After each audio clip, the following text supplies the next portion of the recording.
गरीब बेटे की जादुई किताब। मलकापुर नाम के गांव में रोहन नाम का बालक अपने माता पिता के साथ रहता था। रोहन का परिवार बहुत ही गरीब था। मुश्किल से उसके घर में खाने पीने का इंतजाम हो पाता था। रोहन पढ़ाई में बहुत तेज था और अपनी कक्षा में हमेशा अव्वल आता था। जैसे तैसे करके रोहन के पिता उसकी पढ़ाई का खर्चा उठाते थे। देखते ही देखते रोहन हाई स्कूल पास कर लेता है और उसका कॉलेज जाने का समय आता है। हाई स्कूल में रोहन के बहुत अच्छे अंक आते हैं। इस वजह से उसका एक बहुत अच्छे कॉलेज में दाखिला हो जाता है। परंतु एक दिक्कत यह भी थी, उस कॉलेज की फीस बहुत ज्यादा थी, जिस पर रोहन के पापा बहुत चिंतित होते थे। अरे ये कॉलेज है तो बहुत अच्छा, लेकिन इसमें पढ़ने में बहुत खर्चा आएगा। वो हम कहाँ से उठाएंगे? हाँ, आप बात तो सही कह रहे हैं। लगता है आपको फीस भरने के लिए थोड़ी देर ज्यादा काम करना पड़ेगा। हाँ, मैं ज्यादा देर तक तो काम कर लूंगा, पर मुझे पता नहीं इसमें मुझे ज्यादा पैसे मेरे मालिक दे पाएंगे या नहीं। मैं आज जाकर उनसे बात करता हूँ और देखता हूँ हम क्या कर सकते हैं। अगले दिन रोहन के पापा अपने काम पर जाते हैं और अपने मालिक से बात करते हैं। दुर्भाग्यवश रोहन के पापा की मालिक की दुकान ठप हो जाती है और उन्हें उसे बंद करना पड़ता है, जिस वजह से रोहन के पापा बेरोजगार हो जाते हैं। निराश होकर रोहन के पापा घर आते हैं और रोहन और उसकी मम्मी से कहते हैं, मेरी नौकरी चली गई है। जिस दुकान में मैं काम करता था वो अब बंद हो गई है। तनख्वाह बढ़ने की बात तो अब दूर रही, अब तो घर चलाना भी मुश्किल हो जाएगा। अब पता नहीं रोहन, मैं तेरे कॉलेज की फीस कैसे भरूंगा। पापा, आप चिंता मत करिए, कुछ ना कुछ हो जाएगा। मैं आज कॉलेज में जाकर बात करता हूँ कि हमें फीस भरने के लिए कुछ मोहलत मिल सकती है क्या। हाँ रोहन, जाके कॉलेज में बात करो कि हमें कुछ समय और मिल सकता है क्या। तब तक हम कुछ ना कुछ इंतजाम जरूर कर लेंगे। रोहन जाकर अपने कॉलेज में फीस भरने के लिए मोहलत की बात करता है। सर, मेरे पापा की नौकरी चली गई है, इस वजह से हमारे घर में पैसे की थोड़ी दिक्कत है। क्या मुझे फीस भरने के लिए थोड़ी और मोहलत मिल सकती है और बिना उसके मेरा एडमिशन हो सकता है?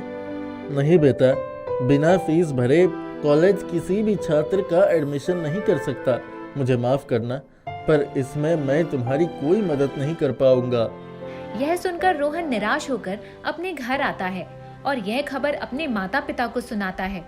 पापा, मैंने टीचर से बात की, परंतु टीचर ने साफ साफ मना कर दिया और कहा कि बिना फीस के कॉलेज में एडमिशन नहीं दिया जा सकता। मैं एक काम करता हूँ पापा, कुछ समय के लिए अपनी पढ़ाई रोक देता हूँ, फिर जैसे ही सब कुछ सही हो जाएगा फिर से पढ़ाई शुरू कर दूंगा। आज तक इतना बेबस मैंने कभी महसूस नहीं किया है। मेरे होते हुए भी मेरे बच्चे की पढ़ाई रोकनी पड़ रही है। ऐसा होने से पहले मैं मर ही जाता तो अच्छा होता। अरे पापा, ऐसा बिल्कुल मत सोचिए। मैं अपनी पढ़ाई बंद नहीं कर रहा हूँ, बस कुछ समय के लिए रोक रहा हूँ और जल्द ही अपनी पढ़ाई शुरू कर दूंगा। आप चिंता बिल्कुल मत करिए, मैं सब कुछ बहुत जल्दी सही कर दूंगा। यह कहकर रोहन घर से बाहर जाता है। एक ओर तो एडमिशन ना मिलने से वह निराश था, परंतु दूसरी ओर अपने घर की स्थिति देखकर वह कुछ कर दिखाने की चाहत उसे कड़ी मेहनत करने के लिए प्रेरित करती थी। उसने सोचा कि बस कॉलेज नहीं जा सकता तो क्या हुआ, वह किताब खरीदकर खुद पढ़ाई कर सकता है। इस इच्छा से वह भंगार की दुकान में जाता है ताकि उसे किताब सस्ती कीमत में मिल जाए। अंकल, क्या आपके पास 11वीं कक्षा की कोई किताब है? नहीं बेटा, मेरे पास 11वीं कक्षा की किताब तो नहीं है, परंतु कुछ किताबें हैं। ये देखो, तुम्हें इनमें से कोई किताब पसंद आ रही है तो बताओ, मैं तुम्हें बहुत ही कम दाम में दे दूंगा, क्योंकि मैं तो इसे भंगार में ही किलो के भाव में बेचता हूँ। रोहन गौर से सभी किताबों को देखता है और उसमें एक किताब पसंद आती है, जिस पर लिखा होता है कि अपनी तकदीर बदलने के लिए मुझे पढ़िए। भंगार में होने के बावजूद वह किताब एकदम नई लग रही थी। यह देखकर रोहन चकित हुआ, पर उसे पढ़ने की उसमें जिज्ञासा जाग उठी। क्यों न इसे पढ़ा जाए? यह सोचकर रोहन वह किताब खरीद लेता है। किताब लेकर रोहन जब अपने घर जाता है और अपने कमरे में बैठता है तो किताब खोलते ही किताब से आवाज आती है, रोहन कैसे हो तुम? ये आवाज कहाँ से आ रही है? मेरे अलावा तो कोई नहीं है यहाँ पर।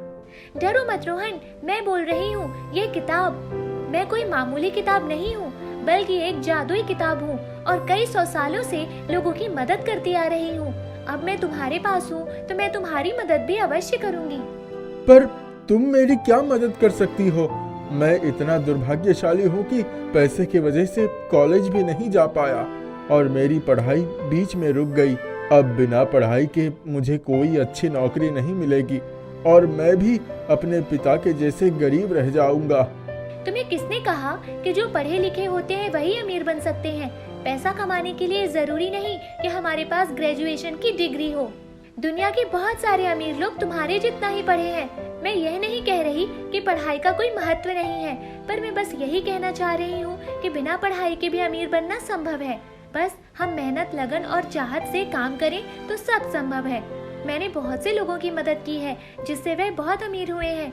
मैं तुम्हारी मदद भी करूँगी जिससे तुम अपने परिवार की गरीबी दूर कर सको। पर मैं ऐसा क्या करूं जिसमें मैं अमीर हो पाऊं? लोगों के पास जो चीज नहीं है और उसकी जरूरत है, अगर तुम कोई ऐसी चीज उन तक कम दामों में पहुंचा पाओ तो जरूर तुम अमीर बन सकते हो। गांव में पानी की दिक्कत है।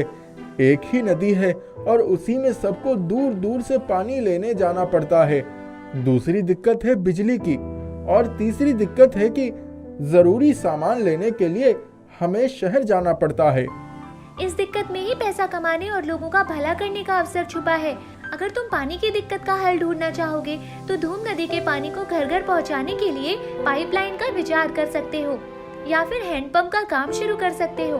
बिजली की समस्या के लिए गांव-गांव में जो झरना है उसकी मदद से बिजली पैदा कर सकते हो या फिर इन्वर्टर की दुकान खोल सकते हो जिसमें हर तरह की सारी चीजें कम दरों पर मिल जाएंगी और लोगों को यहाँ वहाँ ना जाना पड़े।